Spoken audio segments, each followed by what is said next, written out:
Faço aqui a introdução. Muito bem. Muito boa tarde.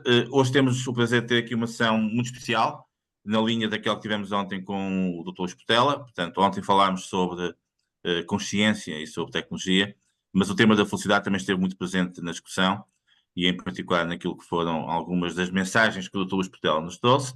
Hoje vamos focar-nos mais neste tema e, em particular, naquilo que é o conceito de felicidade nas empresas. E é um gosto ter aqui connosco duas pessoas que têm feito nesta área um trabalho absolutamente fantástico.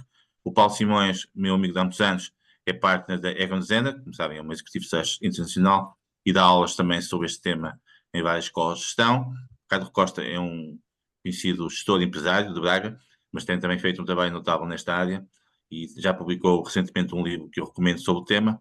Portanto, nós, como habitualmente, vamos ter sessão em dois momentos. Primeiro o Paulo e depois o Ricardo irão fazer as suas intervenções e depois teremos a discussão habitual que eu tentarei moderar dentro de conjuntos de três questões. Antes de passarmos a palavra ao Paulo, dá nota de que na próxima semana vamos recordar duas pessoas que foram marcantes para a nossa sociedade e para a nossa economia e que muitos dos presentes conhecem.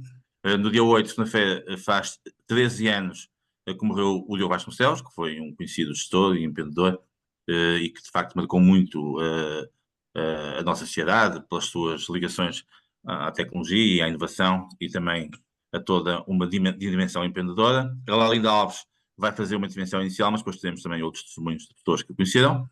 E depois, no dia 11 de junho, na quinta-feira, iremos recordar uma outra pessoa que também foi marcante para a nossa economia e para a sociedade, o Sr. Américo Amorim, com quem eu, aliás, tive o prazer de trabalhar na minha vida profissional. Foi uma pessoa com uma capacidade de visão estratégica absolutamente única. E vamos ter duas pessoas e dois gestores que trabalharam com ele, o sobrinho António Ruiz Amorim, que é atualmente o CEO da Comercial Amorim, e o Dr. Jorge Amin Teixeira, que foi vice-presidente dele, moderados pela Isabel Furtado, como sabem também é uma conhecida gestora ligada à TMG e que irá ajudar na sessão. Pronto, isto é para a semana, hoje temos aqui outro tema e, portanto, eu passo de imediato a palavra ao Paulo, ele vai fazer uma pequena apresentação de uns slides para ajudar na discussão e depois ao Ricardo. Muito obrigado a todos e espero que tenham uma boa sessão. Ora, muito boa tarde a todos. Boa tarde aos que eu conheço, que são alguns, e aos que eu não conheço também, obviamente. E antes, se calhar, de passar aos slides que tenho aqui, queria partilhar convosco como é que isto me surgiu aqui há uns 15 ou 16 anos atrás. Eu sou engenheiro, um tipo muito cartesiano. E portanto estes temas mais, vamos lhe chamar assim, fluffy, nunca foram parte do meu menu no início da minha vida. Com 30 e poucos anos tive uma infelicidade familiar muito significativa que fez com que eu olhasse para a vida de uma forma completamente diferente. E o tema do Carpe Diem, o tema de uma vontade enorme que eu tenho de fazer o melhor possível em cada 24 horas que cá estou, porque não sei se nas próximas 24 ainda cá estarei, mudou completamente a minha vida. E passado uns anos fui convidado a dar uma aula sobre felicidade. E a primeira coisa que eu disse a quem me convidou, e na altura era para o Lisbon MBA, e a primeira coisa que eu disse foi, pá, eu não conheço nada desse tema e portanto certamente terás a telefonar para a pessoa errada. E a pessoa em causa que me convidou disse-me assim, não há problema nenhum, tens um mês, portanto no mês estudas o que tens a estudar e daqui a um mês dás essa aula. E foi exatamente isso que eu fiz e entrei neste fantástico mundo do que é que significa a felicidade e do impacto que isto tem na nossa vida pessoal e profissional. Portanto, tive de estudar o tema, tive de tentar usar as minhas armas cartesianas, mas também ao mesmo tempo abstrair-me de algumas delas para entrar dentro deste tema e para agora poder estar aqui convosco a partilhá-lo. Ao longo destes 15 anos, o que é que eu tenho feito? Tenho, para além do trabalho que faço na Egon Zehnder, de Executive Search, dou também aulas, porque tenho muito prazer em dar aulas na Porto Business School e no ISCTE, e faço workshops também sobre este tema de felicidade e liderança junto dos meus clientes. Portanto, estavas a falar aqui a alguém que percebe alguma coisa deste assunto, mas que se sente o interno aprendiz de feiticeiro, porque tenho sempre aquela minha costela de engenheiro que, enquanto isto não tiver 99,999 certo, eu não chegarei lá, e como em ciências sociais isso nunca acontecerá, serei um eterno aprendiz, feiticeiro. Mas vamos lá então partilhar aqui algumas ideias que eu tenho convosco sobre este tema e, sobretudo, depois terei muito prazer em escutar as vossas questões, as vossas perguntas e tentar responder na medida do que eu souber. Vamos ver se eu consigo partilhar, senão vou ter de pedir aqui ao Jaime para me ajudar.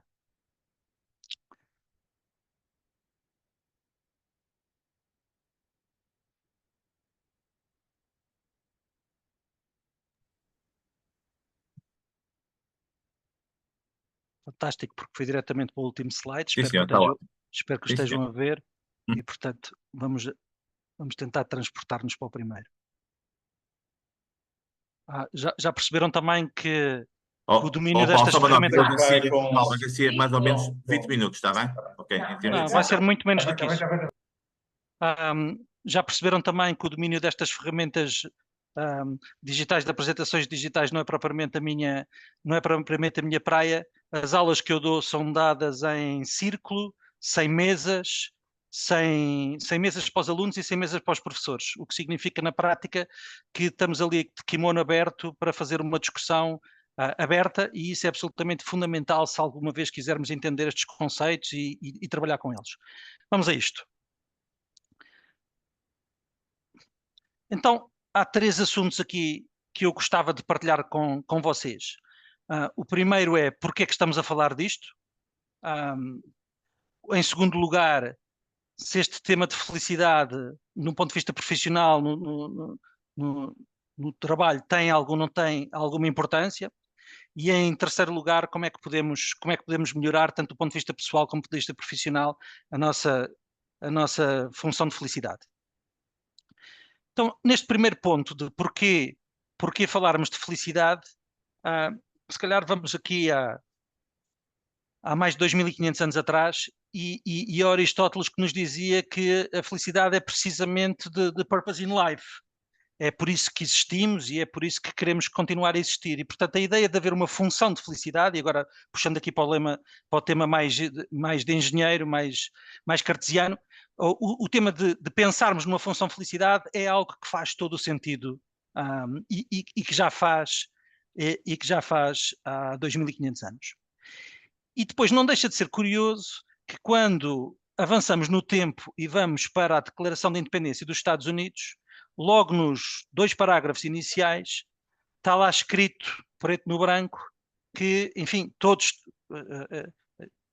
aqueles Estados estão ali todos juntos para combater a tirania do rei James de Inglaterra e para tornar aquele país independente perante determinado tipo de verdades que eles julgam que são auto-evidentes e que são e que eles passam a expor logo no segundo parágrafo. E uma das verdades que eles julgam que são auto-evidentes é que todos os homens têm direito a estar, e agora vou falar em inglês, in pursuit of happiness. E não deixa de ser altamente curioso que, tanto quanto eu sei, já tenho estudado e perguntado isso em vários sítios, não há nenhuma Constituição na Europa, nem mesmo preâmbulo de Constituição na Europa, que mencione explicitamente o tema da felicidade e o tema de termos este direito de estarmos a perseguir a felicidade. Portanto, isto desde já traduz também alguma forma de estar sobre este tema da felicidade nos 2 lados do Atlântico. Mas depois, de forma muito interessante, como vocês veem no final do slide, um jornalista perguntou, passado uns anos, ainda no século XVIII, mas passado uns anos, perguntou a um dos signatários, ao Benjamin Franklin, esta coisa de vocês terem lá escrito que as pessoas tinham direito à felicidade. E ele disse, não foi isso que nós escrevemos. Nós não escrevemos que as pessoas têm direito à felicidade. O que nós escrevemos é que as pessoas têm direito a estar in pursuit of happiness. Mas cada um de nós é que tem de encontrar. Porque cada um de nós tem uma definição diferente, porque cada um de nós tem de fazer o nosso caminho para encontrar essa felicidade.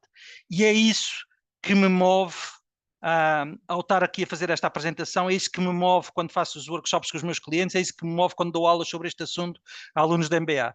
É que a felicidade não acontece a nós temos de procurar a felicidade.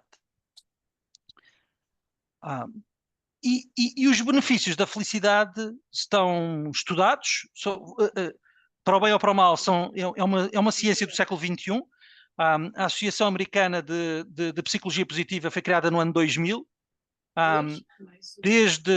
Desde o ano em que eu nasci, 1967 até 2000, o número de artigos freudianos negativos de psicologia versus o número de artigos publicados em revistas científicas de caráter de positive psychology ou de felicidade era de 21 para 1. E, portanto, estamos a falar efetivamente de uma ciência que só existe agora neste século XXI, que só é estudada a fundo neste século XXI e que depois, inclusivamente, dá asa a vários cursos, mesmo superiores, em várias partes do mundo. Mas estes benefícios estão estudados, portanto, felicidade conduz a saúde, a longevidade, a relações mais fortes e também a mais sucesso no trabalho. Então isso leva-nos aqui ao ponto a seguir, que é, então, se acreditamos que a felicidade tem um impacto significativo do ponto de vista pessoal, que impacto é que tem do ponto de vista profissional ou no trabalho que fazemos? E isto leva-nos já aqui diretamente a um double issue da HBR, da Harvard Business Review de 2012, onde aparece pela primeira vez de forma muito corajosa e muito direta, muito assertiva, a questão de valorizarmos a felicidade nas empresas e como é que isso está ligado aos resultados empresariais. Portanto, o business case, mais uma vez, é estudado de formas diferenciadas, sobretudo nos Estados Unidos, em que níveis de felicidade mais elevados têm um business case do ponto de vista de ausências de trabalho, de retenção, de absentismo, de flexibilidade, de commitment dos empregados, de coragem para tomar riscos, etc. E, portanto, isto tudo tem um resultado do ponto de vista de negócio, de lucros, produtividade, de qualidade, etc. E, portanto, o ponto que eu vos queria aqui chamar a atenção é que este tema que o Jaime está aqui a trazer, da felicidade de um ponto de vista empresarial, está perfeitamente estudado neste século XXI, está estudado e, portanto, esta correlação existe e temos, sobretudo, de trabalhar sobre ela. Então, o que é que nos motiva e o que é que nos faz feliz no trabalho? Há vários frameworks que são estudados do ponto de vista académico e prático sobre isso, e portanto eu vou-vos apresentar um framework. Não estou a dizer que é o único, estou a dizer que é um dos frameworks que é estudado sobre a motivação e como é que isso conduz à felicidade no trabalho. Portanto, e aqui vem esse framework que apresenta aqui o tema da autonomia, o tema da capacidade de fazer os temas e de um purpose, portanto, autonomy, mastery, purpose, e isso é os temas são autoexplicativos, mas aquilo que a Universidade de Kent estudou foi que é quando temos estes três temas em simultâneo nos colaboradores, temos um nível de felicidade mais elevado e que isso tem uma correlação com níveis de produtividade, falta não haver absentismo, etc., etc., como eu mencionei anteriormente. Outro dos frameworks que podemos agora pensar é, ok, então e como é que eu consigo lá chegar? Então, o Tal Ben-Shahar, um dos grandes pensadores sobre este tema de felicidade, professor da cadeira de Happiness em Harvard durante vários anos, foi a cadeira de maior sucesso nos 200 e tal anos que Harvard tem, a cadeira de maior sucesso sempre em Harvard chamava-se precisamente Happiness e era lecionada por este senhor que já cá teve um par de vezes em Portugal. O Tal Ben-Shahar fala destes temas de meaning, pleasure e strengths. e como é que nós olhamos para aquilo que fazemos de um ponto de vista profissional sobre estes 3 pilares. Portanto, quando olhamos naquilo que é o nosso trabalho ou responsabilidades atuais, até que ponto é que aquilo que fazemos tem uma correspondência com aquilo que são os nossos pontos fortes, até que ponto é que dá prazer aquilo que estamos a fazer ou não, e até que ponto é que existe um meaning ou um purpose naquilo que fazemos, ou se existe uma identidade entre aquilo que é o nosso purpose, naquilo que é o purpose da empresa onde estamos a trabalhar. E aquilo que ele diz, e eu escrevo também sobre isso, é que ou existe um overlap significativo aqui com aquilo que nós estamos a fazer e que isso leva a termos paixão naquilo que fazemos, ou então, das duas uma, ou conseguimos mudar, alterar, ajustar aquilo que é o nosso trabalho e as nossas responsabilidades para que haja maior meaning, ou então é a altura de mudar. Life is too short to be unhappy at work, como eu digo e escrevo muitas vezes. Então, dada esta premissa de que felicidade e a maximização da função de felicidade é relevante, que o tema da felicidade no trabalho é algo que tem um impacto, a pergunta seguinte é, ok, mas como é que então podemos melhorar? E para isso também existem vários frameworks, mas eu vou começar por aqui. Esta professora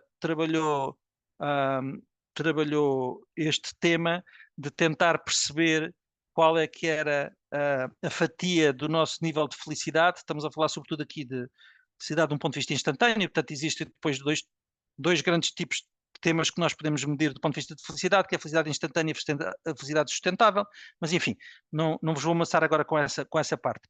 Mas de um ponto de vista de como é que como é que nós olhamos para a função de felicidade e o que é que podemos controlar ou não sobre ela, os estudos mais recentes dizem-nos que cerca de 50% dependem do nosso DNA, genético, e portanto isso aí não conseguiríamos mudar.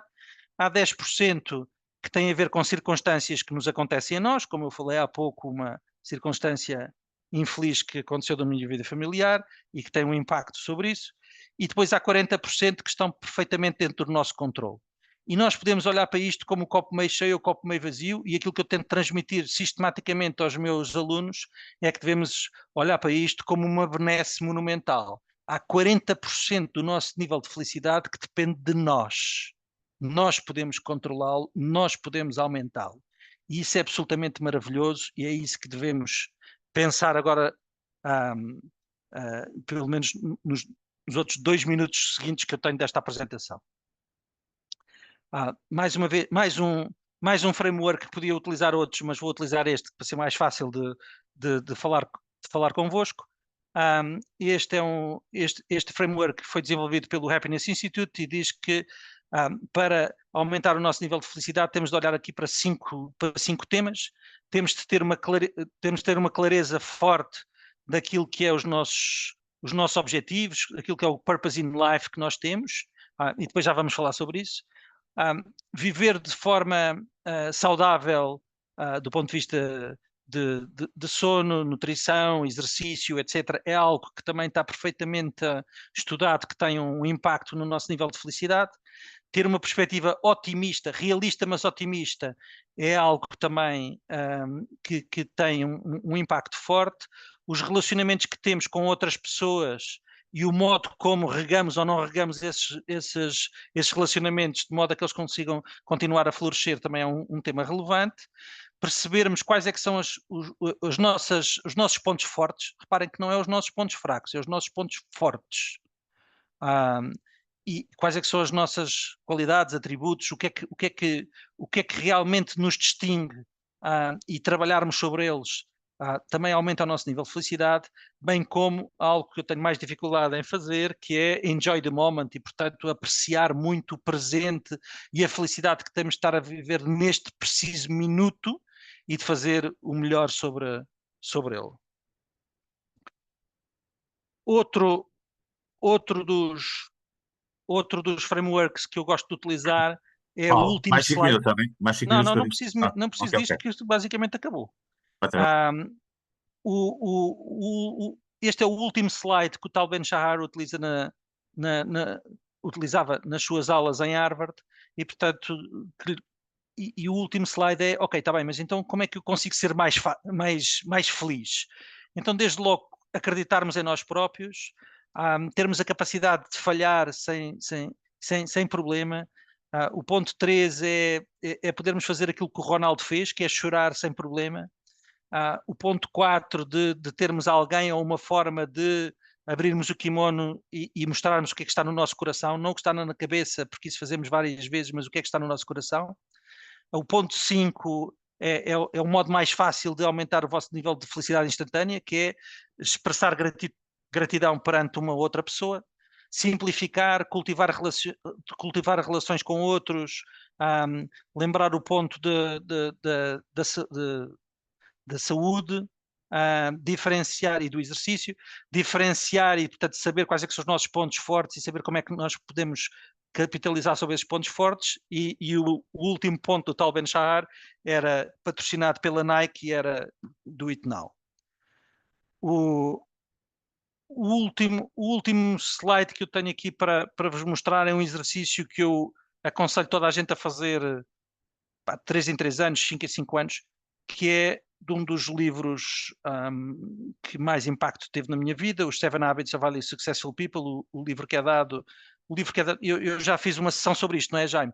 A falar sobre este livro, falando Exatamente, fizemos há um ano. Falando de que este é o livro que é dado às pessoas da McKinsey quando entram, e este é o livro que eu dei no exato dia em que as minhas filhas fizeram 18 anos, cada uma delas foi o livro que lhes dei. E um dos exercícios que o Stephen Covey fala é o funeral exercise, e portanto é de nós imaginarmos o dia do nosso funeral numa perspectiva anglicana, não numa perspectiva católica de carpideiras, mas numa perspectiva anglicana de estar alguém a fazer um discurso elogioso a nosso respeito, e escrevermos qual é que é esse elogio fúnebre que nós gostaríamos que fosse feito a nosso respeito. Okay? E este é um exercício poderosíssimo que eu aconselho cada um de vocês a fazer, e com isto garanto-vos que muda a vossa vida e muda também a forma como olham para a felicidade. Muito bem, Muito Paulo. obrigado. Depois desta introdução fantástica que o Paulo nos fez e a que já estamos habituados em outros contextos, passo então ao Ricardo, que também tenho a certeza nos vai dar aqui com umas reflexões muito interessantes. Olá, muito boa tarde. Obrigado, Jaime, pelo convite. Boa tarde a todos. Obrigado, Paulo, por esta reflexão. É de facto importante perceber como alguns conceitos já estão mais do que estudados há tanto tempo, e parece que só agora em 2012, 2022, 2023, 2024 é que se começa a falar sobre este tema mais a sério. Eu vou dar uma perspectiva diferente, vou dar uma perspectiva mais prática como gestor, como empresário, do que tenho vindo a fazer ao longo dos anos nesta temática e os resultados que fui vendo in loco nas organizações ou nas empresas que tenho o privilégio de liderar. Eu também sou formado em engenharia, portanto, a par do Paulo, engenharia e gestão industrial. Em 2021 fiz o MBA na Católica, Porto Business School. E, portanto, quando começo a falar sobre este tema, eu digo sempre a primeira coisa, que é: as empresas não são feitas de pessoas, as empresas são as pessoas. E partindo dessa base, e numa altura em que nós estamos a falar de uma nova revolução industrial, que muitas pessoas associam à inteligência artificial, eu costumo contrapor, não discordando, mas contrapor, que para mim a quarta revolução industrial são mesmo as pessoas e a forma como nós cuidamos delas nas nossas organizações. E há uma fórmula que eu coloquei no livro que o Jaime falou no início, no livro que acabei de lançar, que se chama A Felicidade é Lucrativa, onde eu digo que pessoas felizes, ambientes saudáveis, mais liderança humanizada, conduzem empresas mais felizes, como é natural, mas acima de tudo mais produtivas e lucrativas. E, portanto, o que eu acredito é que precisamos de uma verdadeira revolução de propósito no mercado de trabalho. A verdade é que nós estamos sob o efeito de muitas transições neste momento a decorrer no mundo. mudanças geopolíticas, tudo o que está relacionado com a transição energética ou transição climática, portanto, mudanças ambientais, e também as mudanças de desenvolvimento tecnológico, onde surge à cabeça a inteligência artificial. E estas mudanças estão a alterar o quem, o onde, o quê e o como a nossa economia e a sociedade encaram o trabalho. Mas eu gostava de vos falar não do quem, do como, do quê, do onde, mas do porquê, que o Paulo também já referiu, que tem a ver com esta mudança do propósito. E foi por isso, e antecipando essa mudança, que nós em 2017 criamos então o primeiro departamento da felicidade numa empresa em Portugal.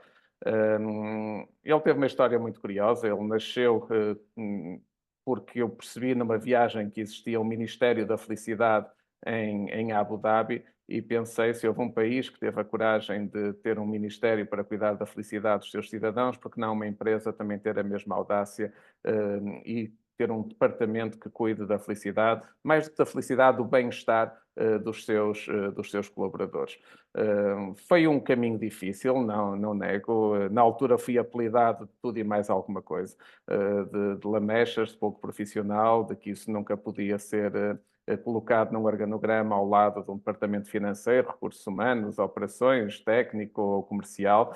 Mas a verdade é que estes já mais de 7 anos que nós temos esta experiência e de evolução, acima de tudo, como eu também já vos vou falar a seguir deste departamento, eu não podia estar mais feliz hoje com essa decisão que tomamos. Primeiro porque desrompemos uma série de conceitos e tabus que normalmente existem relacionadas com o mundo profissional, onde, por exemplo, e um post que eu coloquei hoje no LinkedIn para quem me segue, onde o rir é tão é olhado de lado, portanto, nós vemos alguém a sorrir dentro de uma empresa, dizemos logo que essa pessoa é pouco profissional, portanto, não está de acordo com os estándares do mercado, e sorrir é tão importante e tão contagiante e muda mesmo as realidades dos ambientes de trabalho, mas, portanto, nos ia a dizer, se o Departamento da Felicidade, e para vos explicar a evolução que ele teve ao longo destes 7 anos, se no início estava muito focado num programa de benefícios que nós decidimos inicialmente e depois íamos avaliando de 3 em 3 meses com inquéritos que fazíamos regularmente às nossas pessoas,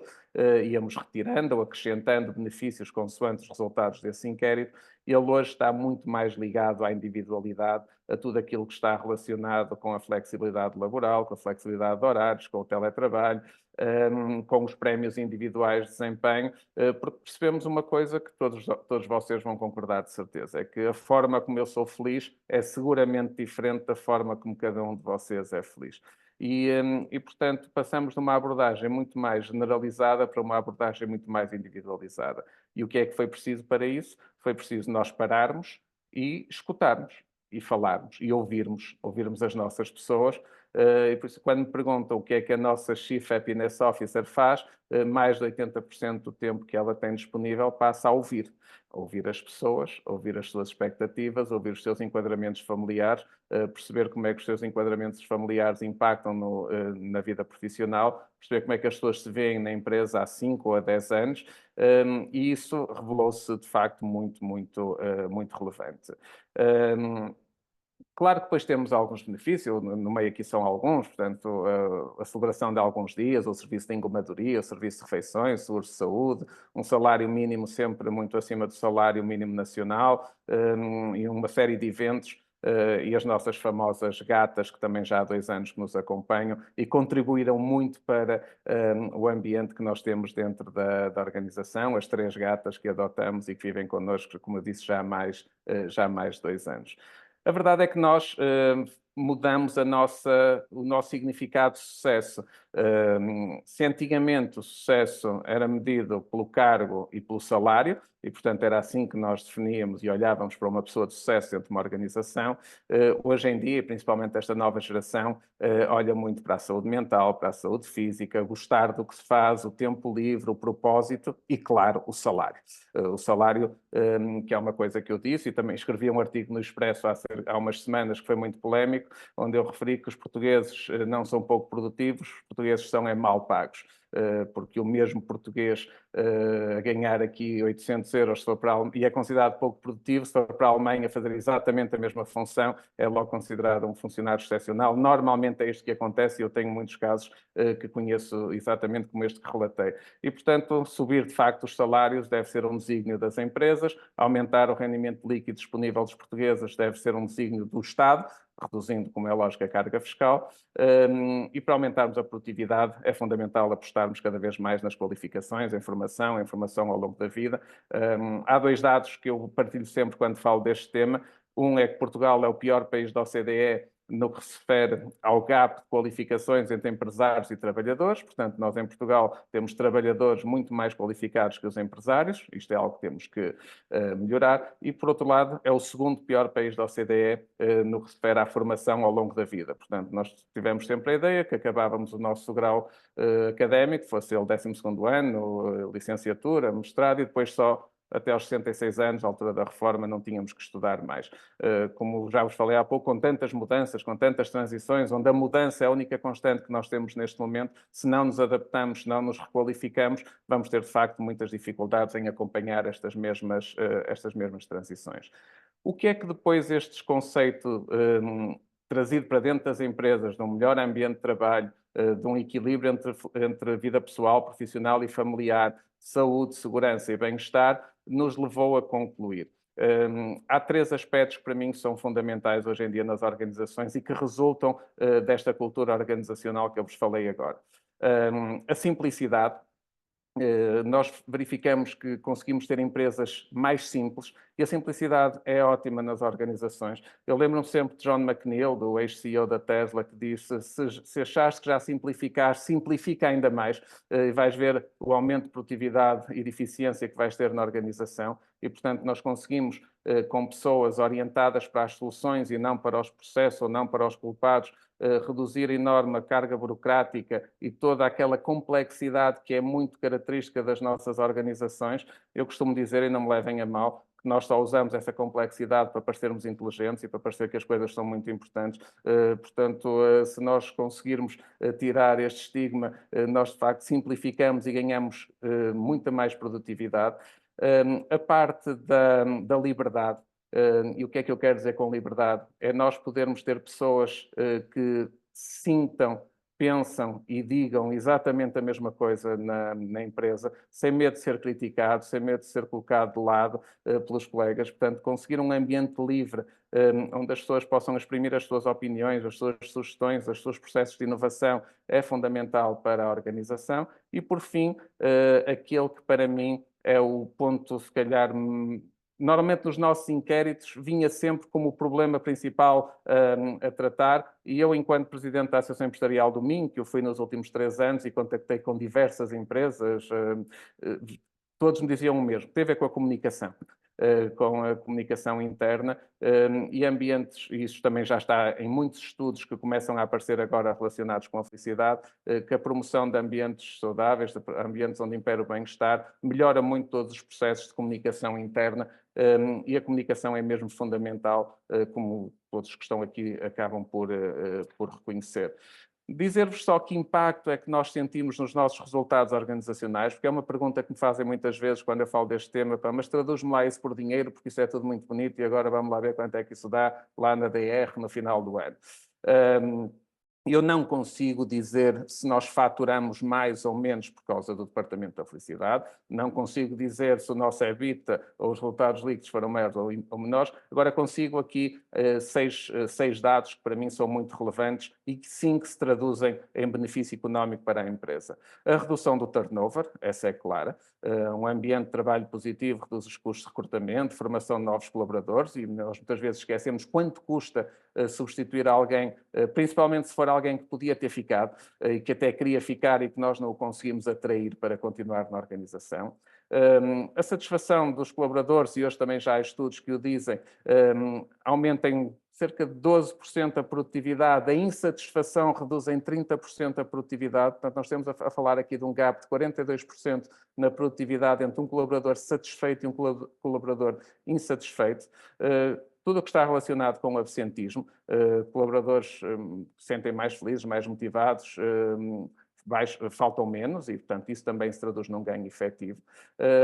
Toda a questão relacionada com o employer branding, tudo aquilo que é a nossa facilidade em atrair talentos, numa altura em que, como nunca, as empresas disputam os talentos ao máximo, e se nós queremos, de facto, ter resultados extraordinários, nós precisamos de pessoas extraordinárias e, portanto, o employer branding ganha aqui uma relevância que eu penso que nunca ganhou e as empresas hoje sentem isto e nós, de facto, quando lançamos qualquer processo de recrutamento, temos muita facilidade em recrutar, seja para que posições for, até para aquelas posições relacionadas com as tecnologias de informação, que toda a gente que é muito difícil, nós não temos sentido essa dificuldade. Tudo o que está relacionado com a saúde mental, as culturas organizacionais que enfatizam a felicidade contribuem, de facto, para o bem-estar físico e mental dos colaboradores, e depois tudo o que está relacionado com a reputação e a resiliência organizacional. E nós sabemos o quanto nos fez diferença as chamadas portas frias que a nossa equipa comercial tinha que enfrentar diariamente, a partir do momento em que nós temos esta reputação, acabam por se tornarem portas onde a entrada fica mais facilitada e isso facilita muito toda a atividade comercial da empresa e a criação de novos negócios, novas parcerias. E, portanto, estes são os 6 resultados que nós sentimos efetivamente com esta cultura organizacional. Deixar-vos aqui só 6, muito rapidamente, 6 compromissos que para mim são fundamentais quando se fala em liderança humanizada, liderança empática. O primeiro é não ter medo de errar e a forma como nós aceitamos e vemos o erro nos processos de delegação. E todos nós sabemos que se queremos empresas maiores que os nossos braços, precisamos de mais braços. Para ter mais braços, nós temos que delegar nessas pessoas. E aqui a forma como nós olhamos para o erro é fundamental. Nós vemos numa sociedade que criminaliza o erro, nós vemos numa sociedade onde alguém que falha é logo automaticamente rotulado de falhado, e o erro faz parte do processo, o erro faz parte da inovação, não há inovação sem erro, e portanto os líderes é fundamental que olhem para o erro de uma forma diferente, como a grande maioria o faz. A parte da mudança, já vos falei aqui, a mudança é a única constante da vida, nunca como nos dias de hoje, a frase de Darwin que diz que não é o mais forte nem o mais inteligente que vence, mas aquele que se adapta melhor, fez tanto sentido da forma e da velocidade como o mundo está a mudar. E, portanto, ser resistente à mudança é um caminho certo para a infelicidade. Portanto, nós precisamos de pessoas ou que sejam agentes da mudança, não podem ser todos, ou que pelo menos sejam facilitadores da mudança. Mas, acima de tudo, temos que aprender a viver com essa mudança. A parte das equipas, já não há heróis. Nós precisamos de equipas multidisciplinares, de equipas onde impera a diversidade, inclusivas, e onde nós tenhamos a capacidade de retirar o melhor de cada um, e assim conseguiremos seguramente equipas de alta performance. O propósito é fundamental. Quando me perguntam muitas vezes quando eu quero começar um negócio, o que é que eu preciso? Eu digo sempre, precisas de uma boa ideia que o mercado compre e precisas depois de boas pessoas ao teu lado. E depois perguntam-me o que é que são boas pessoas. Acima de tudo, são pessoas que partilhem dos valores e dos princípios que nós mesmos definimos para a nossa vida e, portanto, quando nós queremos também ter os nossos colaboradores, é fundamental que eles se identifiquem com o propósito da empresa, porque é isso hoje que move, acima de tudo, esta nova geração. Esta nova geração tem que se levantar de manhã e tem que sentir que vão criar impacto. Impacto em si mesmos, impacto na organização e, por via da organização, impacto na sociedade. E, portanto, esta questão do propósito ganha aqui uma relevância também muito grande. E a remuneração, já vos falei, porque quando se fala deste tema da felicidade, às vezes dá-se a entender que o salário emocional, que é tudo o que está ligado a isto que já falei até agora, pode substituir o salário real. Isso nunca pode acontecer. O salário emocional tem que ser um complemento do salário real, porque nós não é com uma palmadinha nas costas compramos os bens no supermercado, ou não é com uma frase bonita na parede, ou não é com o serviço de fruta dentro da empresa que nós vamos substituir, é com o salário real que as pessoas organizam a sua vida e, portanto, mais uma vez, repito que deve ser um desígnio nacional de todos aumentar os salários em Portugal. Como é que eu fui percebendo tudo isto? Ouvindo.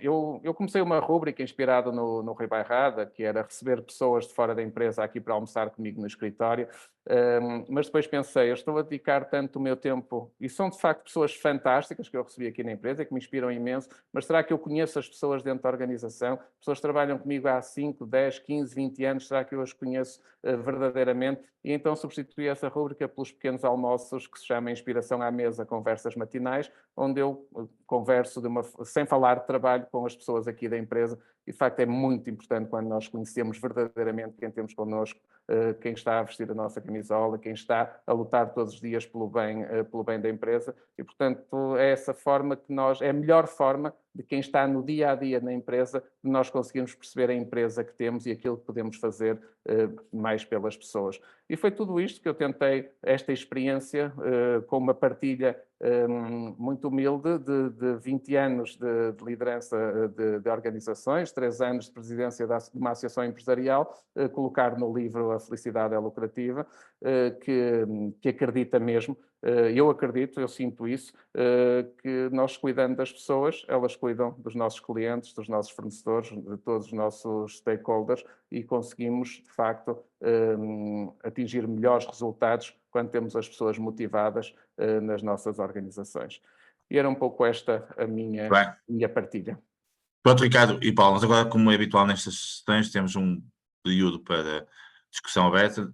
As pessoas que quiserem falar normalmente levantam o dedo, a mão. Caso contrário, eu também vou conhecendo as pessoas e também sugerirei a alguém para ir colocando questões. O Nuno Oliveira Santos está hoje aqui connosco, penso que gostava de ser o primeiro. Força, Nuno. Olá, Jaime. Muito boa tarde. Eu gostava de intervir, não necessariamente ser o primeiro, mas sou o primeiro. Eu gosto muito de ouvir o Ricardo.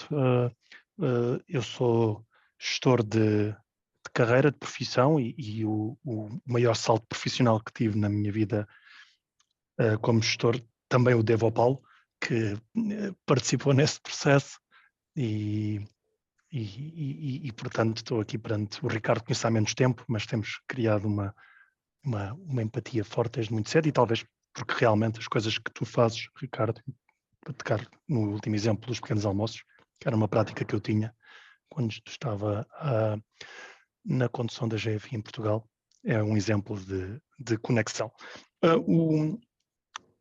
Acho que gostava de ouvir o Paulo, vamos pôr assim, do ponto de vista pedagógico, porque ele é que hoje aqui também enfocou o seu lado de pedagogo, de homem que também ocupa umas horas na academia. Certamente já refletiste sobre o elemento do salário, que eu acho que o Ricardo pôs aqui de forma cristalina. Eu vou querer voltar a ouvir, porque quero aprender a dizer tão bem como tu disseste, Ricardo, nomeadamente salário emocional a seguir ao salário real e à volta disso. Portanto, Paulo, como é que tu refletes sobre o tema do salário neste tema da felicidade, que na maneira como tu o expões, eu diria que agarra bem, colhe adesão para pessoas que estão em determinados níveis de salário, mas eu acho que é uma pena que não aumente o seu potencial de impacto se de alguma forma estas reflexões teóricas em cima de muita observação, que eu sei que tu tens, e portanto não são reflexões assim poucas, mas acho que se esse elemento lá estiver, provavelmente a coisa ganha ainda mais força. Eu enquanto vos ouvia, fiz aqui um bocadinho de pesquisa sobre a questão do rácio dos salários da zona média da pirâmide à zona de topo da pirâmide, e pondera ler sobre o que o Peter Drucker, que o Jaime tantas vezes cita, escreveu sobre isso, o rácio de 20:1, e onde é que nós andamos nos tempos que correm.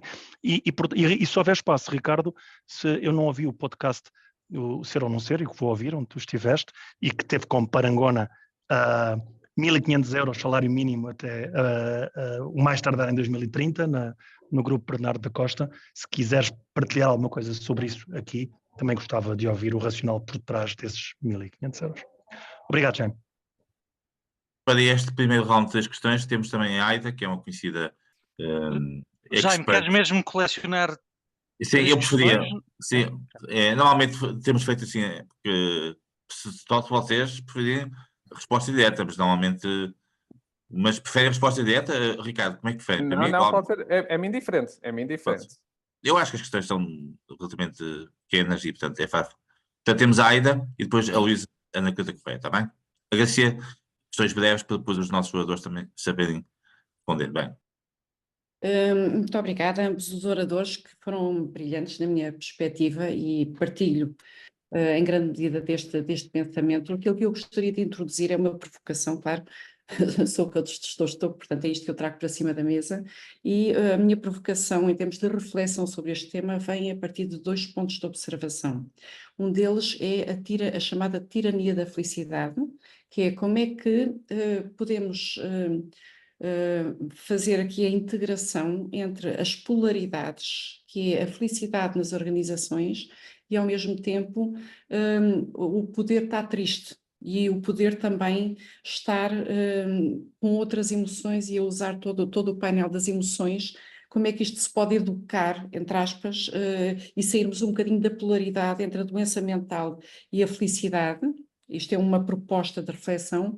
A outra é sobre as gerações mais novas, em que o mercado, pelo menos o que me chega, é que está a ser muito difícil lidar com este discurso das gerações mais novas, que eu não estou feliz. Eu vou sair daqui porque eu não estou feliz.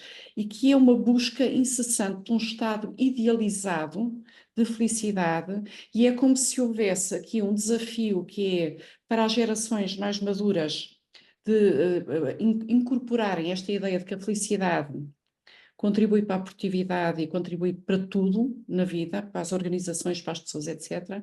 E, ao mesmo tempo, a coabitação com gerações que trazem um conceito de felicidade já muito avançado em comparação e que está, enfim, a gerar alguma confusão sobre isto do que é estar feliz. Muito obrigada.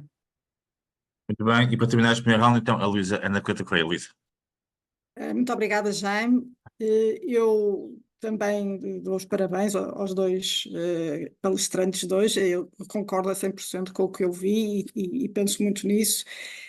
Agora, a minha preocupação é como fazer isto ao nível do Estado mesmo, das empresas públicas, das representações públicas, porque aí é que não há felicidade e parece muito difícil, e por isso transporto isto, penso muito ao nível das empresas. Eu sou da área financeira, mas acho muito mais difícil gerir pessoas do que fazer cálculos financeiros complicados, muito mais difícil. O que é mais difícil mesmo é gerir pessoas, e lido com instituições estatais variadas e penso como é que nós podemos fazer para ter as pessoas mais felizes. Claro que os salários têm que aumentar em Portugal, é óbvio, mas também tem que haver, ou haverá ou não, se calhar essa do Ministério da Arábia Saudita é uma boa ideia, não sei, gostava de ouvir um bocadinho falar sobre implicações disto em termos de políticas públicas, se é que pode haver. Muito Obrigada. bem. Portanto, então passamos ao Paulo e depois ao Ricardo. E depois passamos a um segundo round, está bem? Paulo. Muito bem. Muito obrigado pelas questões, e 9 minutos não vai dar. Nuno, a pergunta que tu fazes já gerou pelo menos um jantar entre ambos. O melhor é marcarmos já o próximo.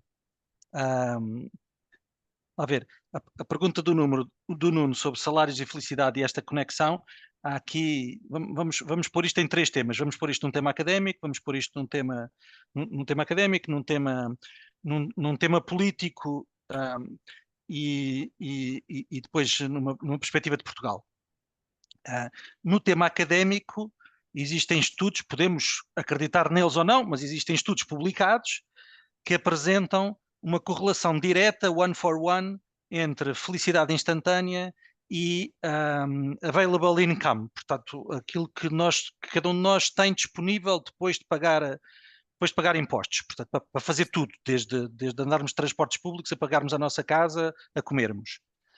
E essa correlação do one for one existe até um determinado nível, depois começa a haver uma correlação que deixa de ser 1, é inferior a 1, e depois mais à frente há um platô, e depois ainda mais à frente há uma descida. Portanto, há um ponto a partir do qual mais dinheiro conduz efetivamente a menores níveis de felicidade. A questão que podemos aqui colocar é se acreditamos ou não nos estudos que foram feitos e naquilo que significa esses patamares. O Nuno e eu passámos um jantar inteiro a falar sobre onde é que infleta a primeira derivada, mas se calhar mais interessante do que isso é onde é que a derivada se torna zero, não é? Quer dizer, onde é que está um platô?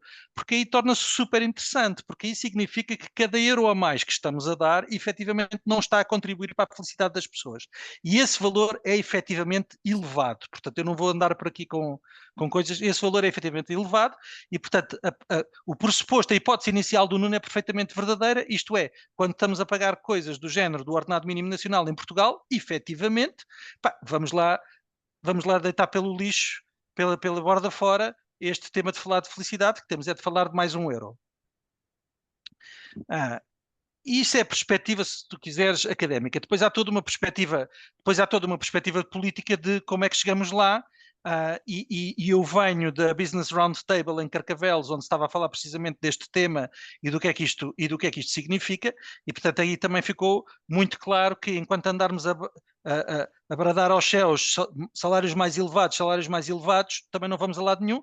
Temos é de perceber, de um ponto de vista daquilo que é o propósito do nosso país, o modo como nos diferenciamos face aos outros 199 países e aquilo que queremos ser efetivamente na escala da globalidade, só assim é que conseguiremos ter um país que é mais competitivo, um país onde há mais iniciativa privada, um país onde há mais empreendedorismo, um país onde efetivamente depois se permite de forma sucessiva pagar mais salários. Não podemos utilizar isso como o ponto inicial, isso tem de ser o ponto final.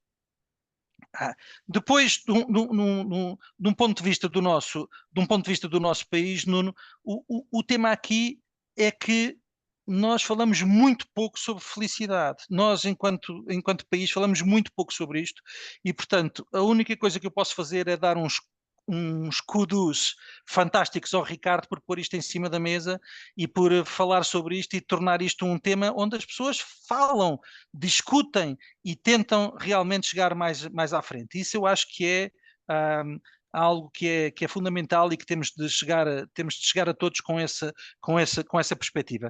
E também alguns dos que estão aqui também já me ouviram dizer isto, que é, na minha profissão, eu faço Executive Search de alta direção, portanto, administradores e diretores de empresas, e há aqui pessoas que me conhecem disso, e portanto sabem que eu almoço sempre com os mesmos 2% da população portuguesa.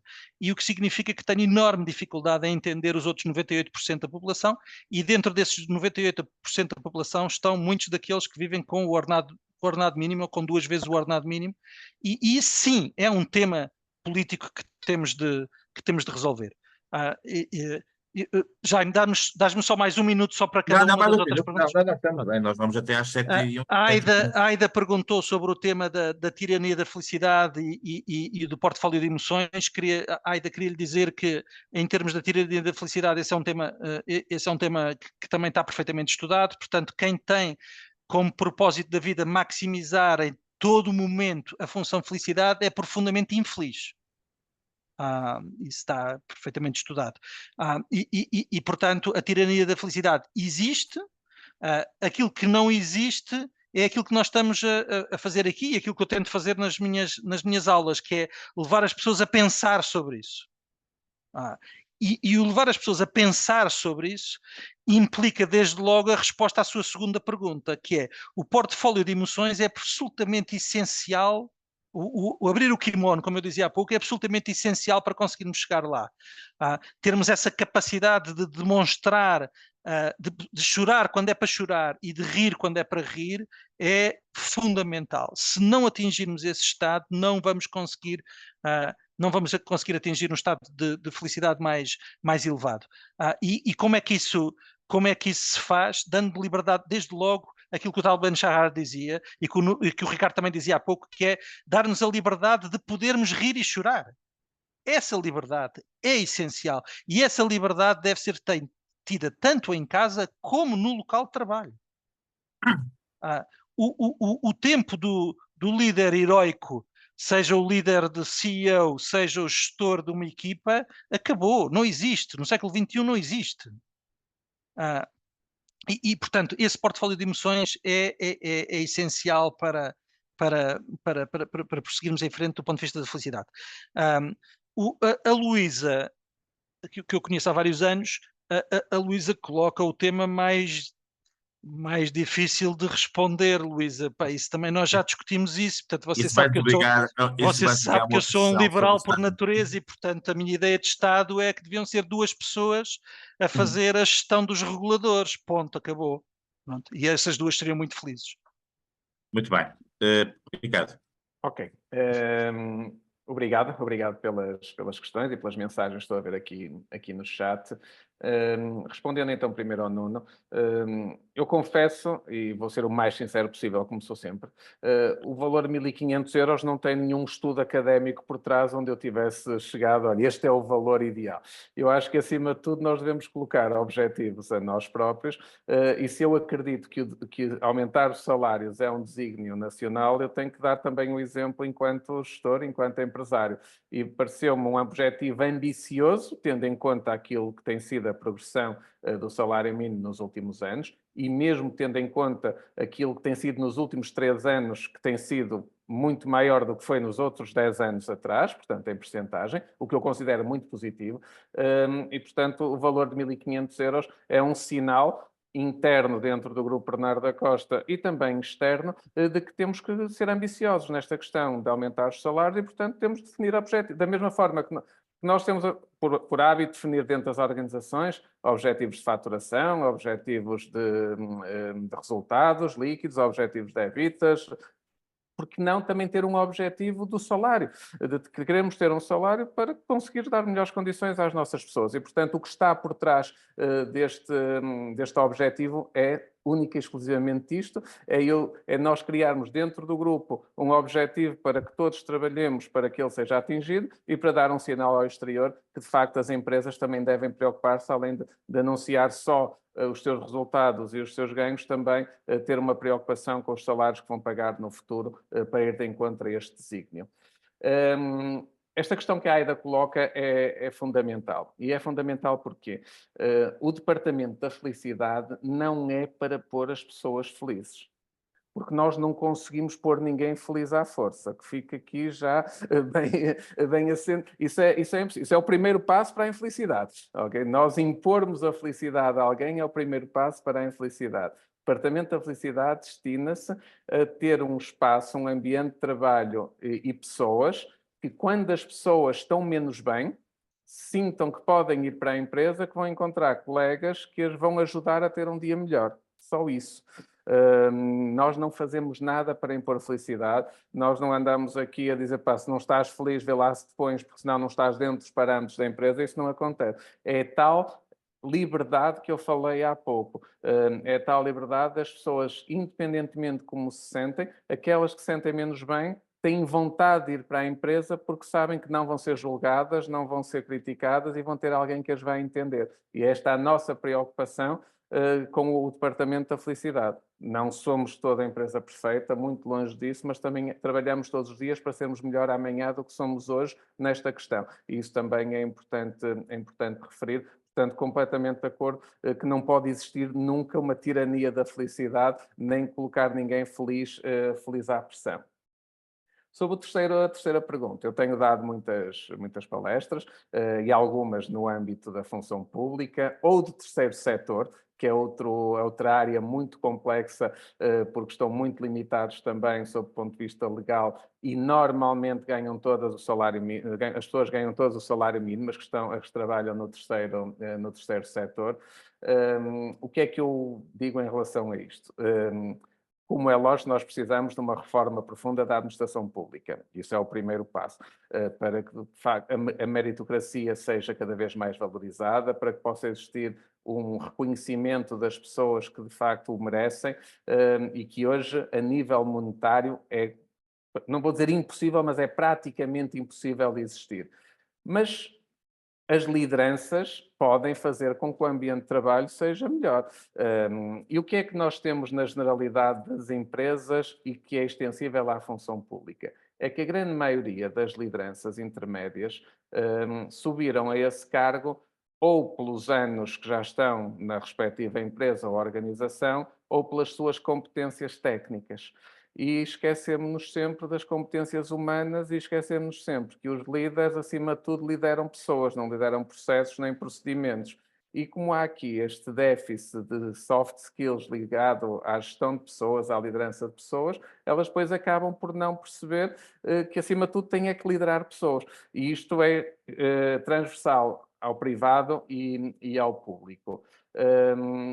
Portanto, não há um segredo, mas, acima de tudo, tem que existir uma capacitação das lideranças de forma a elas reconhecerem as pessoas, reconhecerem o mérito, valorizarem, envolverem as pessoas nos processos de decisão, envolverem as pessoas na estratégia daquele departamento ou até mesmo da empresa, e há um conjunto de fatores que não obrigam ao dinheiro, e, portanto, onde aí a função pública está muito mais limitada. Mas podemos capacitar as lideranças para elas perceberem que, sendo líderes humanizados, a tal liderança empática que falo tantas vezes, ela pode ser realizada tanto no privado como no público. Muito bem. Passando agora ao segundo round, o Carlos Alberto, portanto, tem também experiência nestas áreas de gestão, quer privada, quer pública. Carlos, também queres fazer uma questão, né? Um comentário. Sim, muito rapidamente, queria primeiro dar os parabéns, porque de facto é uma conferência com um nível altíssimo, aliás, como seria de esperar pelos intervenientes que estavam em causa, não é? Só para não roubar muito tempo, só 2 notas, e provavelmente eu vou pedir desculpa por discordar um bocado, mas se calhar estas pessoas também pedem um bocado alguma discordância, porque senão Exatamente. estamos todos a pensar da mesma maneira, não é? Eu fui até há pouco tempo um gestor público e, portanto, ouvi aqui alguns comentários, de certa maneira, eu não vou dizer que são depreciativos, mas de certa maneira negativos relativamente à forma como se é na função pública. Eu percebo isso e até entendo que, de uma forma geral, até se calhar, eu próprio concordo. Só que essa generalização tende a injustiçar alguns que se esforçam e que fazem as coisas de maneira a que aconteça de forma diferente. Deixem-me dar-vos só um exemplo muito rápido e depois fazer a questão que eu queria colocar. Eu, no meu caso concreto, e estava a falar, Presidente do Conselho de Administração do Centro Hospitalar de Tâmega e Sousa, eu tinha aquele panorama que vocês sabem, de que ninguém quer trabalhar no setor público, toda a gente quer fugir, etc. Eu relembro que no ano passado, todos os concursos abertos, não tive uma única dificuldade de captar recursos e, portanto, tinha sempre candidatos para os lugares, incluindo médicos. E, portanto, eu chamava aquilo hospital sexy por causa disso. Portanto, não é um imperativo que o setor público não consiga fazer isso. E nunca discuti o meu salário, que é uma das coisas também que as pessoas às vezes falam, que os gestores têm salários baixos. Eu nunca discuti o meu salário, porque eu estou muito de acordo com o Ricardo, quando o Ricardo diz que temos que aumentar salários e tal, e temos que os aumentar por baixo. Os que estão em baixo, de facto, não conseguem viver com 800 euros, e nós devíamos pensar nisso.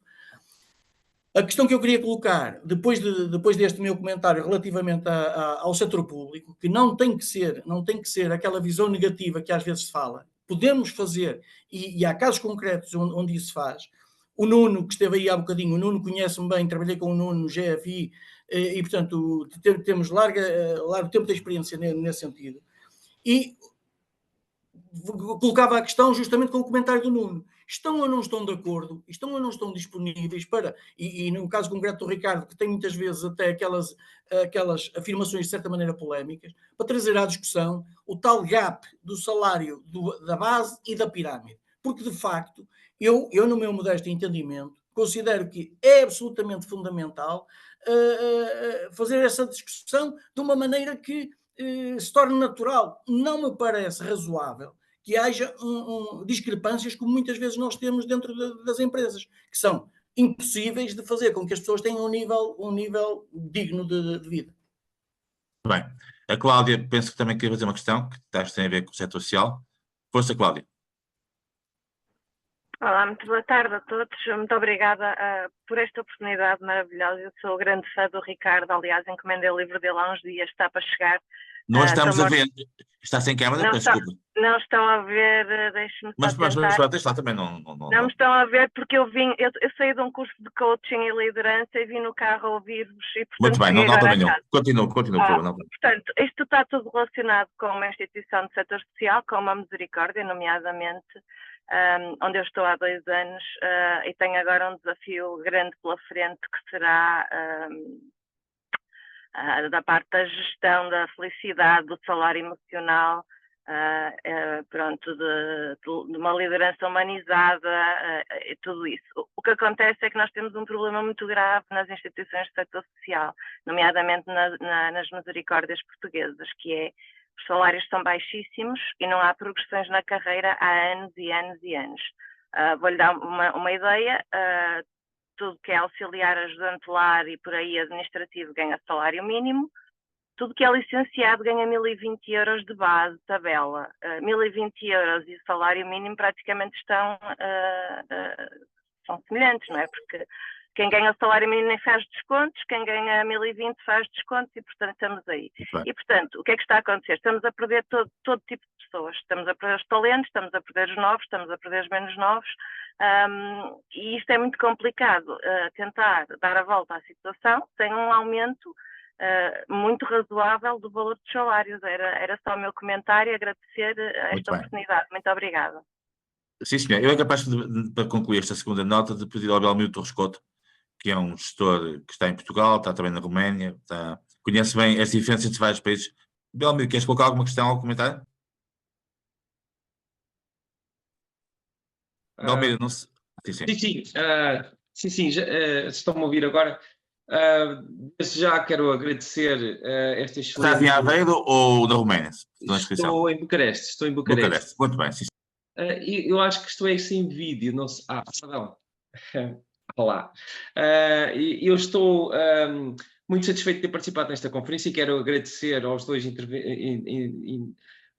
palestrantes, ao Ricardo e ao Paulo, e mais uma vez enaltecer aqui o papel do Jaime Pesado na organização destes Zooms, que são de facto fantásticos para nós participarmos numa permanente, um rejuvenescimento permanente das nossas mentes com estes temas. E gostava só de dar aqui um comentário.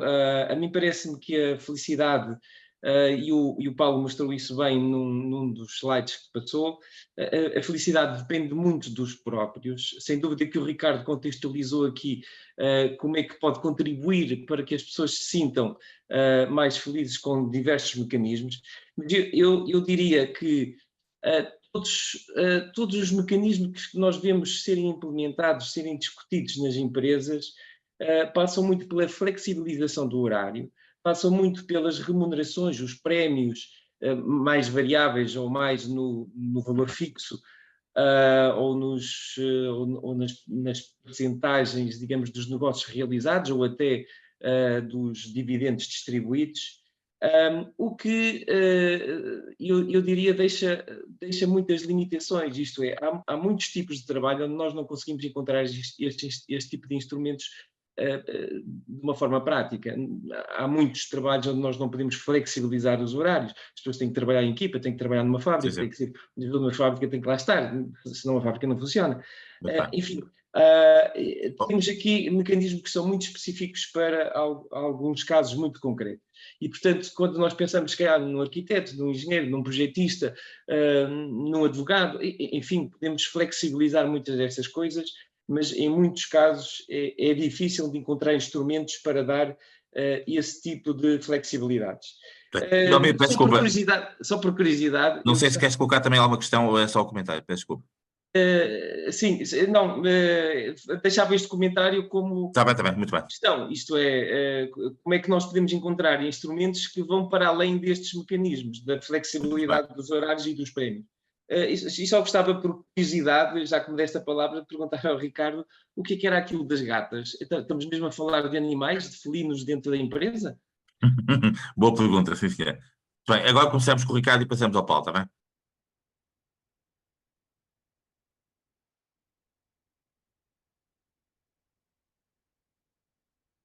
Tem som. O Ricardo tem que ligar o som. Tem som, Ricardo. Ricardo tem que pôr som. Peço desculpa. Começar então aqui pela pergunta do Belmiro e depois respondo à do Carlos. Sim, são mesmo 3 gatas, 3 felinos que vivem aqui na empresa. Isto aconteceu porque há 2 anos aqui 2 pessoas da empresa me disseram que haviam 3 gatas, que a família que as tinha ia emigrar para o México e que as iam entregar a uma associação de abandono de animais e perguntaram-me se nós as podíamos acolher. A minha única exigência, entre aspas, foi que as gatas teriam que ser tão bem tratadas como as pessoas, e criaram então entre eles uma comissão das gatas que trata de tudo o que tem a ver com as comidas, as limpezas, os veterinários e, portanto, sim, já há 2 anos que temos 3 gatas a viver aqui nas instalações de Braga e que seguramente irá ser replicado pelas outras instalações que nós temos no país.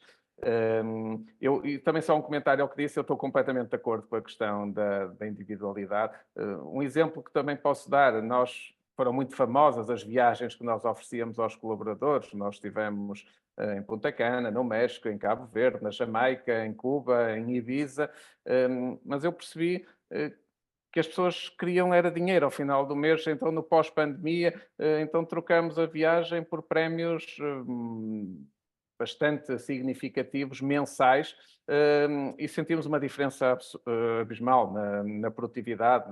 Nós crescemos 34% no ano a seguir em que alteramos o sistema da viagem, que era ótimo e todos gostávamos daquela semana, mas efetivamente as pessoas dão muito mais valor a ter um prémio significativo no final do mês, que até acaba por depois ser superior ao valor da viagem.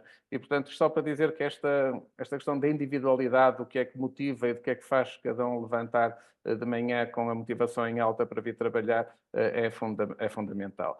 No que se refere à questão do Carlos, eu concordo plenamente que exista uma discussão aberta. No nosso caso, estamos a falar de menos de 4, portanto, menos de 4 vezes o gap entre o salário mais baixo e o salário mais alto. Não é tabu nenhum, dizemos-lo com toda a transparência e abertura. Se o conseguimos reduzir, ótimo, mas concordo plenamente que se faça essa discussão, porque eu estou de acordo. De facto, quem ganha 3.000 euros ou 4.000 euros, de facto, não pode ser considerado rico, porque vem o Estado e leva-lhe 1.500 euros do que vai receber depois no final do mês, mas consegue ter uma vida digna. Quem ganha 800 ou 1.000 euros ou 1.100 euros não consegue ter uma vida digna hoje e, portanto, eu também sou daquelas pessoas, e até porque acredito mesmo nisto, que nós não nos podemos fixar só no salário mínimo, nós temos que também elevar o salário médio, sob pena de nós quase os colarmos, mas a incidência principal tem que estar no salário mínimo. Portanto, nós não podemos ter pessoas a viver com 820 euros. É desumano, é desumano. Muito bem. Paulo. Fantástico, Ricardo. Paulo. Não, só para terminar, talvez... Nós ainda vamos ter mais uma última ronda de questões, está bem? Ok? Muito bem. Então, mas de qualquer modo, aqui este tema destes gaps, dos vários mecanismos de felicidade, o que é que nós podemos aqui, tentando englobar aqui as várias questões e os vários comentários que foram aqui feitos. Uma das coisas simples que todas as empresas representadas aqui neste painel podem fazer é tornarem-se uma B Corp e fazerem o exercício do que é que significa ser uma B Corp. Explicando no minuto. Reunir todos os colaboradores, ir ao conjunto a B Corp é uma associação not for profit que certifica empresas for profit, de acordo com critérios, no ESG, de acordo com critérios de S, ok? Portanto, não vai olhar tanto, olha alguma coisa do environment, olha alguma coisa para governance, mas olha sobretudo para o S de social. E, portanto, vai verificar, juntando todos os colaboradores, faz um conjunto de perguntas e tenta-se perceber como é que estamos em determinados parâmetros e o que é que podemos melhorar. Nós, fazendo isso na Egon Zehnder aqui em Lisboa, chegámos à conclusão, por exemplo, que havia um conjunto de pessoas, porque cada uma das pessoas realmente tem ideias diferentes, mas havia uma maioria de pessoas que, por exemplo, queria ter pilates at the office, outros que queriam mudar completamente a forma como nós tratávamos dos assuntos de ambiente e passámos a partir dessa altura a ter garrafas de água de vidro em vez de ter garrafas de água de plástico. Tivemos conferências sobre como poupar dinheiro, tivemos conferências sobre como olhar para os 3 pilares da segurança social, passámos a contribuir para ONGs de uma forma que não contribuíamos até então, porque houve uma consciência do grupo de pessoas, e somos 10, somos poucos, de como é que queríamos colocar-nos na sociedade. Portanto, isto tudo um inquérito que demora horas e horas e horas a responder com toda a gente, mas que permite depois ter ações muito concretas de como melhorar numa perspectiva de ESG. E isso depois teve um efeito direto nos inquéritos de felicidade que nós fazemos regularmente aos nossos colaboradores, tão simples como ir por essa lista abaixo e depois ver o que é que isso... e realmente pôr as pessoas a fazer esses temas, e não é o líder que tem de os fazer, é depois identificar um conjunto de ações que os vários colaboradores depois podem pôr em prática, como o Ricardo estava há pouco a falar. Bem, vamos então, eu proponho no último round de questões, para que ninguém tem questões. Eu é capaz de desafiar a Manuela Carlos, que está ligada a uma escola profissional há muitos anos e que lida muito com esta questão das expectativas, dos futuros talentos. Manuela, quer colocar uma questão? Sim, Alguma brevidade também? pôr uma questão. Gostava de agradecer, em primeiro lugar, aos oradores. Muito obrigada. Tem sido muito interessante esta conferência. Mas eu gostava de falar um bocadinho sobre as novas gerações e como é que elas olham para o trabalho e emprego, como é que os oradores veem isso, sabendo nós à partida que muitos jovens hoje já não querem nem ter um horário de trabalho, nem querem fazer uma carreira numa empresa, querem ter várias experiências. Como é que esta felicidade e como é que as empresas também podem contribuir, neste caso, mais as escolas, não é? Para que realmente estes jovens se possam sentir felizes nesta relação com o trabalho. De uma maneira geral, muitas das outras questões já foram respondidas, era isto que gostava de perguntar. Pronto, e eu acho que na linha daquilo que a Manuela Carlos disse, nós temos aqui hoje connosco, que agradeço, o Ricardo Conte. O Ricardo é o presidente da Agência Espacial Portuguesa e, portanto, lida muito com novas gerações, com talentos. Aliás, como sabem, foi ontem que aquele satélite MH1 atingiu os seus objetivos. Ricardo, um pequeno comentário, alguma questão, por favor? Não estamos a ouvir, não estamos a ouvir.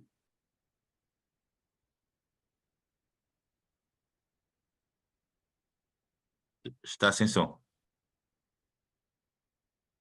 Vamos lá ver se... Não estamos a ouvir. Portanto, isto é espacial, às vezes. Mas, Ricardo, então deixa estar, nós passamos a outra pessoa e depois... Está bem? Muito bem. Não sei se o Luís Pedro Duarte, que de vez em quando também costuma comentar nestas sessões e que foi durante muito tempo um alto responsável de uma conhecida consultora, quer também comentar ou levantar uma questão, Luís? Ricardo, eu já passo depois, está bem? Já passo depois. Força. Obrigado, Jaime, e obrigado também ao Paulo e ao Ricardo pela ação que nós estamos a ter, mais uma ação muitíssimo boa. Enfim, acho que, como se diz, a felicidade, o dinheiro não dá felicidade, mas ajuda, e nós temos que ficar seriamente, coletivamente, preocupados com o nível de salários baixos que hoje em dia não permite às pessoas ter mínimo condições de vida. Isto tem que passar o discurso. Não é, bem, política é seguramente, somos todos políticos de alguma forma, mas não é ideológico, mas tem que ser um ponto de preocupação e um ponto de reflexão. Eu tento, e continuando a trabalhar, agora fora da Accenture, mas eu tento trabalhar durante 20 anos no mundo tecnológico. Eu já confessei aqui e volto a confessar a minha frustração pelo facto da produtividade e da riqueza que a tecnologia tem gerado no mundo não ter sido até agora utilizada para gerar maior nível de equidade dentro da população de uma forma geral. E não falo de Portugal em particular. Portanto, acho que este é um ponto que tem que merecer reflexão. Já, se me permite a ousadia, eu até sugeria, quando iniciarmos depois no segundo semestre o ciclo do debate sobre a inteligência artificial, este tema tem que estar em cima da mesa, seguramente. E, portanto, acho que o tema do ordenado mínimo é um tema. Também estou super de acordo que não pode ser por mera imposição, e aqui sim, de facto, eu tenho uma vertente um bocadinho mais liberal, mas não deixo de ter este tipo de preocupação. Acho que isto, nós que viemos, de facto, de um ciclo muito, muito interessante aqui de debate sobre o relatório Porter, isso pode parecer uma conversa antiquada, tendo em conta quando é que foi o relatório Porter apresentado, mas eu acho que o país tem que voltar a refletir como é que tem mais setores onde cria mais valor. E isto tem que ser uma discussão que tem que voltar a ser tida tem que ser posta outra vez em cima da mesa. Pronto. Muito bem, sim, senhora. Pois, só mais um comentário sim, para terminar, só vontade, para subscrever completamente, e são 2 pontos que eu junto num, que é, eu também estou completamente de acordo aqui, só para sublinhar, quer dizer, a era dos líderes cinzentos, eu espero que, não é que tenha acabado, isto não acaba de um dia para o outro, mas eu espero que isto esteja num acelerado estado de términos, não de composição, mas de términos. Os líderes têm que ser mais autênticos, e penso que era o Paulo, talvez secundado pelo Ricardo ou vice-versa, peço desculpa, diziam, é preciso, até se for o caso, chorar ou rir mais, mas tem que haver mais originalidade e mais autenticidade na liderança. E terminava só com uma nota para dizer que este tema da autenticidade e ouvir as pessoas, que está na linha do Chief Happiness Officer, ouvir as pessoas, genericamente falando, sempre deu resultado. É a minha experiência. Eu acabei a gerir 3 países diferentes, com culturas muito diferentes. Ouvir as pessoas dá sempre resultado e, portanto, também não posso estar mais de acordo e achar mesmo muito interessante a ideia do Chief Happiness Officer que foi falado também. Obrigado. Ricardo, não sei se já consegue... Não sei, conseguem ouvir? Sim, conseguimos. Conseguem, pronto, obrigado. Conseguimos, obrigado. De facto, nesta era espacial, não é? Não, Joaquim, Jaime, obrigado primeiro pelo convite e lamento imenso ontem não ter participado porque pensei que era hoje e amanhã, portanto, lá está, estou aqui um bocadinho trocado. Mas ontem também tínhamos a seleção, portanto tínhamos uma concorrência. Não, a seleção foi anteontem. Foi anteontem, não é? Tem razão. Não, eu primeiro agradecer, obviamente, uma forma recorrente nas organizações. Eu tenho talvez uma grande vantagem aqui sobre muita gente que está aqui, com muita experiência, obviamente, não é? É que eu fui responsável por criar uma organização de raiz, sem se impor rigorosamente nada. Um processo de seleção de pessoas, numa área fantástica, de motivação, que é o espaço, em que, a partir dos jovens, estarão naturalmente motivados. Mas há aqui um clichê extremamente importante nisto tudo. Todos nós sabemos que é o salário compra o tempo e não compra a vontade, não é? E depois há aqui outra coisa nesta linha, que é o salário baixo, então não compra nada. Por natureza, cria dependência e cria sobrevivência, não é? Independentemente, eu gostei em particular do salário emocional. Eu tenho muito salário emocional aqui para oferecer, mas não consigo atrair só o salário emocional. A Agência Espacial Portuguesa, prezo-me em dizer isto, é uma organização que a sua Constituição, os seus estatutos permitem ter aqui uma flexibilidade muito diferente e podemos, de facto, contratar por excelência. E isso nota-se talvez o índice aqui que a agência tem, que é uma equipa muito motivada, uma equipa balanceada em género, balanceada também em idade, e como eu digo, eu costumo dizer a todos os nossos colaboradores, nós somos uns privilegiados. E nós aqui, estamos aqui neste fórum, nós somos uns privilegiados, porque a maior parte, nós somos aqueles 2% privilegiados do mundo, não é? Que temos tempo para pensar nestas coisas. O resto, 98%, está muito ocupado em sobreviver. E é isso que muitas vezes nós nem nos apercebemos, não é? Eu, o simples facto de estar aqui, que horas são? São 7h30 a falar sobre isto, tenho a minha vida resolvida. Eu não tenho que ir fazer um segundo turno, que é para trabalhar às 16 horas, como muita gente faz, para de facto voltar à minha questão e acaba aqui já, que é o salário. Tem que comprar também um bocadinho da felicidade. Nós não podemos passar a vida a sobreviver. E Portugal é um exemplo dramático. Muito bom. Eu gostei particularmente de alguém que disse 800 euros não são produtivos, não prestamos para nada, mas por outro lado somos muito bons. Fazemos o mesmo e somos melhor pagos. A questão é esta, nós temos de ser melhor pagos. E obrigado pelo convite. Muito bem, portanto, passo ao Paulo e ao Ricardo para terminarem também. Paulo, força. Com as questões. Paulo, e depois Ricardo, também. Ok, duas notas, uma sobre o tema do salário. Volto a salientar, o salário não deve ser o início da discussão, deve ser o final da discussão. O tax wedge, isto é, o peso o peso dos impostos diretos e indiretos sobre o salário são monumentais em Portugal comparados com outras realidades. Foi hoje apresentado no Business Roundtable, por exemplo, a diferença entre Portugal e a Holanda, ok? Que é, se eu, enquanto empresário, quero pagar um determinado valor a um trabalhador em Portugal versus fazer exatamente a mesma coisa, um empregado de fábrica que vai fazer exatamente a mesma coisa numa fábrica em Portugal e numa fábrica na Holanda, o custo por causa do tax wedge é 25% mais elevado. E, portanto, onde é que eu vou contratar esse trabalhador? Vou contratar na Holanda. Porque essa é a diferença que nós estamos aqui a falar. E isso nós temos de entender que o salário não é o início do problema, o salário é o fim do problema. E enquanto não entendermos isso, não vamos fazer essa mudança do ponto de vista de resolução política. Mas eu não queria levar este tema aqui para o tema político e, portanto, vamos deixar isso de fora. Voltemos ao tema da felicidade. Eu termino da mesma forma como sempre termino estas minhas coisas, que é a felicidade para os outros começa connosco. Nós temos de começar por olhar para nós. E é isso que fazemos muito pouco enquanto líderes, nem que seja líderes do condomínio ou líderes lá de casa. É que olhamos muito pouco para nós. Temos uma autoconsciência muito limitada daquilo que é o nosso nível de felicidade e como é que podemos aumentar. E enquanto não pensarmos isso com o coração e com a razão, enquanto não fizermos isso para nós, não vamos ser capazes de fazer para os outros. Muito bem. Ricardo?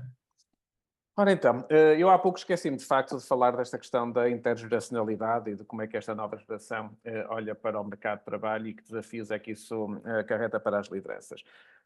Primeiro dizer aqui uma coisa que eu acho que é importante, mais uma vez pode ser polémica, mas às vezes ouvimos as pessoas da minha geração, ou até da geração que me antecedeu, a dizer que esta nova geração não tem valores, que esta nova geração não sabe o que é o mundo. Eu acho que isso é uma falácia tremenda. Esta geração tem tanto ou mais valores do que a minha, simplesmente é muito mais formada e informada.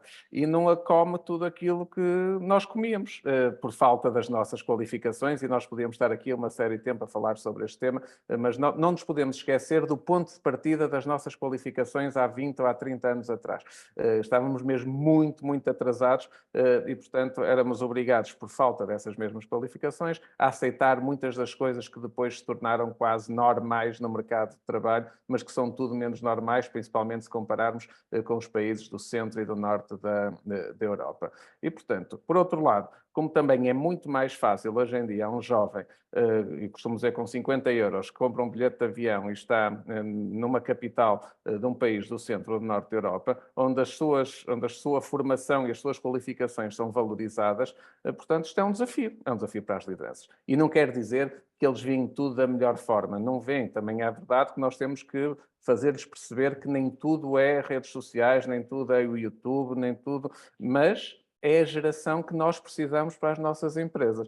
E se não cuidarmos de as atrair, elas vão para outra geografia qualquer pôr em prática as suas qualificações e tudo aquilo que sabem fazer tão bem e melhor do que aquilo que a minha geração sabe. Portanto, em relação a isso, mais uma vez eu digo, sofremos daquele gap onde a grande maioria dos empresários tem menos qualificações que os seus trabalhadores e, portanto, tem muita dificuldade em entender esta nova geração, mas aí a culpa, mais uma vez pode ser polémico, não está na nova geração, está em quem tem que as liderar. Muito bem, sim senhor. Pronto, e só para terminar, sim. reforçar só isso que foi dito pelo Paulo várias vezes e que é aquilo que eu digo sempre no fim das minhas palestras. As empresas, os familiares, os amigos podem fazer o pino e o diabo a 4 para nos fazerem mais felizes, mas a felicidade começa acima de tudo connosco. Nós é que decidimos de manhã se vamos ser mais felizes ou menos felizes, como vamos encarar todas as situações com que nos vamos deparar durante o dia. E, portanto, neste tema isto é muito relevante. Somos nós que temos uma grande parte da responsabilidade sobre a nossa felicidade pela forma como encaramos tudo aquilo com que nos vamos deparar durante o dia. Muito bem, 7h30, portanto terminamos à hora que tínhamos que terminar. Muito obrigado ao Paulo, ao Ricardo, acho que foi uma sessão fantástica. Nós vamos partilhar depois a gravação. Agradecer a todos. Eu gostava também de agradecer, já vi aqui a doutora Maria João Lourenço, secretária-geral do Ministério do Trabalho. Como está, doutora? Está boa? Já não havia há muito tempo. Tudo bem, né? Um verdadeiro exemplo. Hoje entrei um bocadinho tarde, lamento, mas de facto ouvi falar também, já entrei às 7 e portanto não Muito bem. eu gostava de saber onde é que posso ver a gravação desta Eu faço chegar depois, está bem? Doutora, como tu gostas, ok? Sim, senhor. E é um gosto revê-la, está bem? Como tu gostas.